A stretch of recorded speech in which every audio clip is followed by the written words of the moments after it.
शेतकरी पोचले कार्यालयाच्या दालनात. अभियंता गैरहजर. 3 तासाच्या प्रतीक्षेनंतर आवक जावक विभागाला शेतकऱ्यांची निवेदन सादर. 15 शेतकऱ्यांच्या शिष्टमंडळाला उपविभागीय अभियंत्याने पाठ फिरवल्याचे चित्र दिसून आले.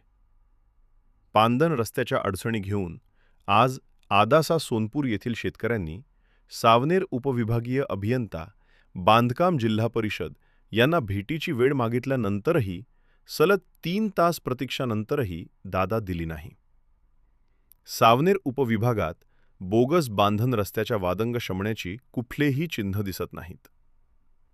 पांदण रस्त्याच्या अडचणी घेऊन आदासा सोनपूर गावातील 15 ते 20 शेतकरी अभियंत्याची वेळ घेऊन सकाळी 10:30 वाजता सावनेर पंचायत समितीला पोहोचले.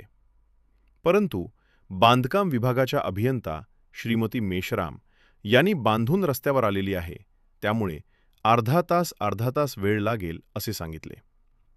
त्यानंतरही शेतकरी आपल्या अडीअडचणी घेऊन घामाघूम अवस्थेत सावनेर पंचायत समिती येथील जिल्हा परिषद बांधकाम विभागाच्या उपअभियंता यांची वाट पाहतच राहिले.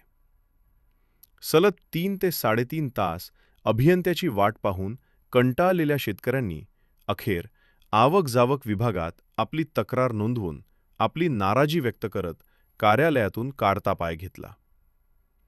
यावरून बांधन रस्त्याच्या समस्याबाबत उपविभागीय अभियंता किती जागरूक आहेत, सोबतच शेतकऱ्यांच्या अडीअडचणीविषयी किती प्रमाणात लक्ष देतात हेच समजून येते.